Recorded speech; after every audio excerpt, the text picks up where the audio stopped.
So, with a speech entitled Breaking Bread, please welcome Chris Warfolk.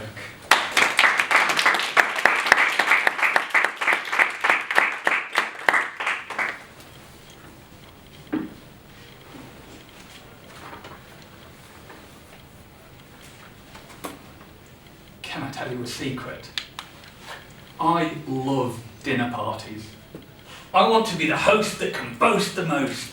I love baking bread, crafting cakes, and piling on platters of plenty. Sometimes Alina finds me hidden under the duvet, searching on my tablet computer for sauté pans. My kitchen crammed full of gadgets. How does one live without a set of global kitchen knives, a granite pizza stone, or a mango wood breadboard? Do not wash the mango wood in hot water, you will damage the mango wood. I'm quite particular. There's something magical about sharing a meal with the people that we love. I adore the look on my guests' faces as I reveal my freshly baked focaccia, and tales of my seafood centerpieces reach every port. The trick is to use 2 crabs. Forget dressing, just use one for meat and one for decoration. Last month we had a dinner party in which 10 of our friends came round. Our biggest problem, fitting them all round the table.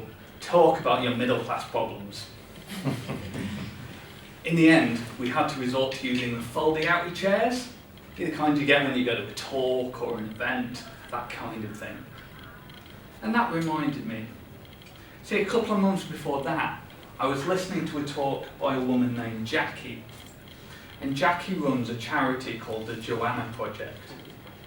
This is a charity that works with drug addicts, specifically women who have turned to sex work in order to fund their habits.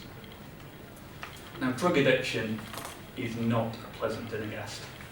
It's just so inconsiderate. If you're tired, it doesn't care. If you're hungry, it doesn't care. If you're cold, it doesn't care. It just wants more drugs. So these women end up walking the streets, trying to pay for their addiction, living on the streets, living any way they can, cut off from their friends and family, cut off from the real world. Imagine if the highlight of your evening was a smelly old man pulling up beside you in the car and asking you to get in. Jackie told us about a dinner party she'd organised, a dinner party for the women that receive benefits from this charity. They put these on to try and ensure that they get some decent food and give them some kind of semblance of a normal life. These dinner parties are not fancy affairs. There's no seafood bisque or individual choux pastries, just a trestle table with some chairs in a room. But there is a safe environment, hot food and company. Jackie was chatting to the women there, and one of them was a 26-year-old woman, and at the end of the dinner party she said to Jackie, "This is really nice. I've never shared a meal with people before." I've never shared a meal with people before. How does that happen?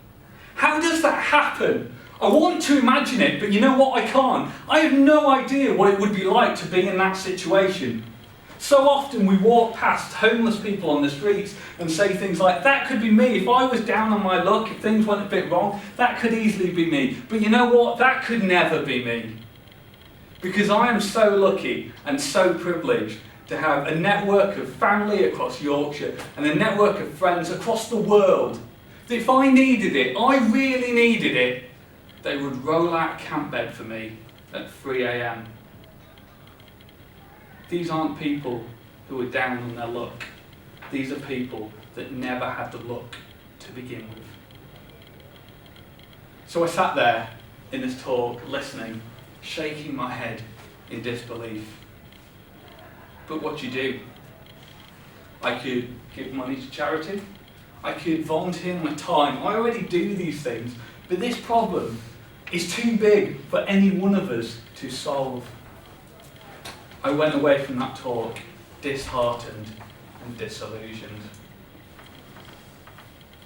But that night, at the dinner party, I realised that there was something I could do.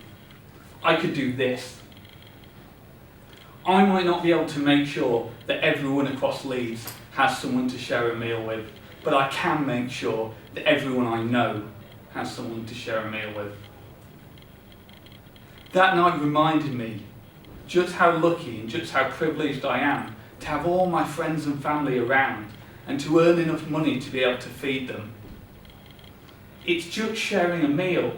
It's so normal to us that the anaesthetic of familiarity sets in, and we forget that it's actually these social interactions, things like sharing a dinner, that really make life worthwhile.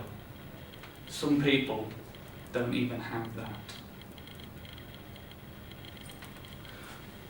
When you get home tonight, send a text, send an email, make a phone call, reach out to someone and invite them to share a dinner with you. Maybe someone you know who could really use a friend. Maybe someone you know who's going through a hard time at the moment. Invite them round, share your food, share your stories, share your time. These are the most important things in life. And as you break bread, spare a moment's thought for those who are not so lucky. That's Toastmasters.